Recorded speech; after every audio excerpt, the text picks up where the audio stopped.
Hello YouTube. Today we're going to answer some of your questions and comments on aloneness to oneness. Are these comments AI generated? No, I don't have AI and they're all genuine. I wouldn't even use AI if I could, and I'm pretty sure we would have many more viral videos if that were the case. These ideas are just for white Westerners. Well, they were invented by Indians and South Americans and other tribal indigenous peoples. However, I do think that there is a lot of stress, anxiety, depression, and suicide in affluent countries, and I hope we can help people everywhere. What is the mystery at the 2:23-minute marker in your video? Yes, that is a traditional dance in South India, Kerala, and it's part of what they call the I dance, and it's amazing and fascinating, and I hope you find it as interesting as I did. Are you on YouTube to make money? No. If I was into money, I would still be a creative director in advertising, which pays much more.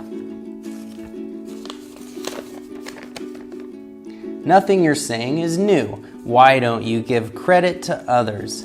Well, I do say that I learned everything from my Hindu ashram stays and staying with Buddhist monasteries and living with shamans in South America, so there is my credit. I don't understand a single word you are saying. Why is that? There's a volume button on the bottom left of the video player. Turn that up and that should solve the problem. Also, we live in a very materialistic world that doesn't really teach us about the emotions and how we're feeling, and it focuses much more on the chemicals in the brain and not so much the quality of our experience in life. So it can be a little unusual at first. What about the Holocaust and the people in Ukraine? Can you say this to those people? No. To anyone who is in physical danger, I say get to safety. There is, no point in doing anything spiritual if you're dead. So first and foremost are our physical needs, and then we can talk about our spiritual, our psychological, and our mental well-being.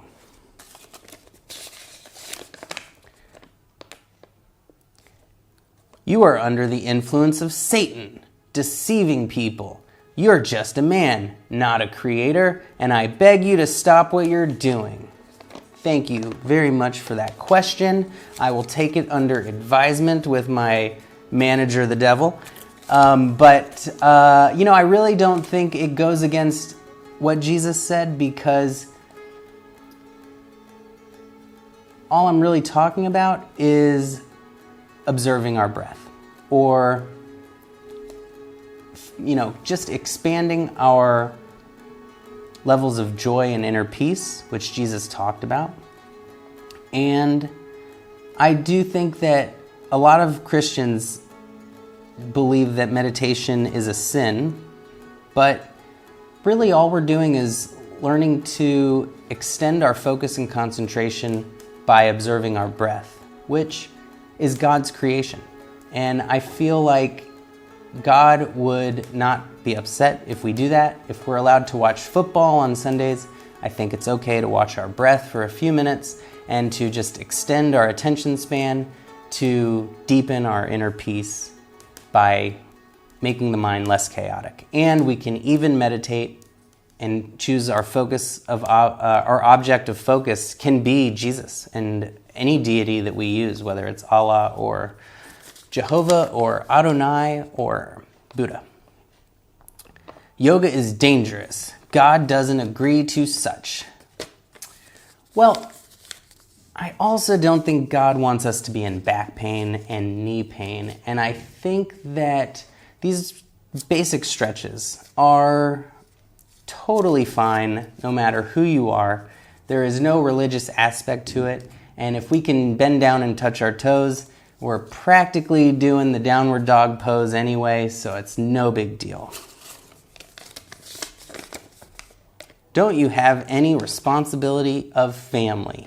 Well, at the time when I went on this 9-year journey around the world and meditated for 50 days in a forest, I did not. However, I do have a family, and I love them very much, and I'm grateful that they encouraged me to go on this journey, and I would not even say that anyone needs to go on this journey, because really true spirituality is about being at peace in the chaos. And it's easy in a cave, and it's much more difficult in a chaotic office or with lots of responsibilities. But I think that's where it really comes into play. You wear such expensive clothes.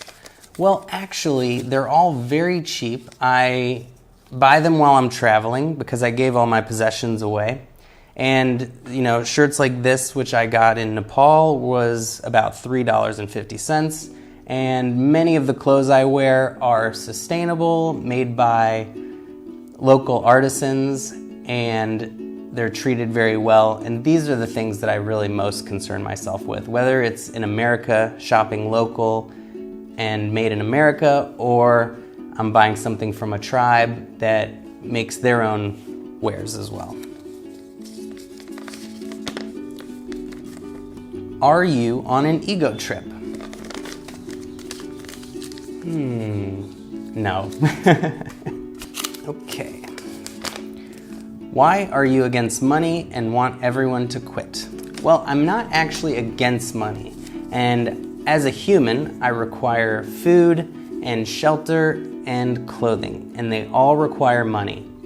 But there is a difference between feeling like we have enough and being able to fulfill our needs. And then there is excess greed, selfishness, ambition at the expense of our mental and physical health, or neglecting our families.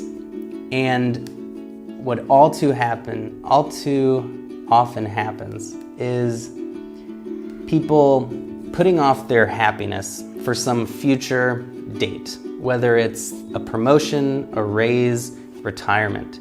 And when we can learn to appreciate the journey, then everything in our life becomes more fulfilling, and we can feel that inner richness instead of being dependent on some numbers in a bank account.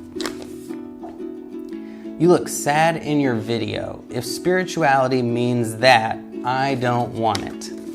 Well, sometimes when we talk about things like death, or we're talking to people who are in really dark places, I don't think it would be too appropriate to be goofing around. So that is maybe why I seem a little more serious, but I am very happy in real life. Are you financially supported by the World Economic Forum? Well, no, but Klaus Schwab, if you're watching, call me.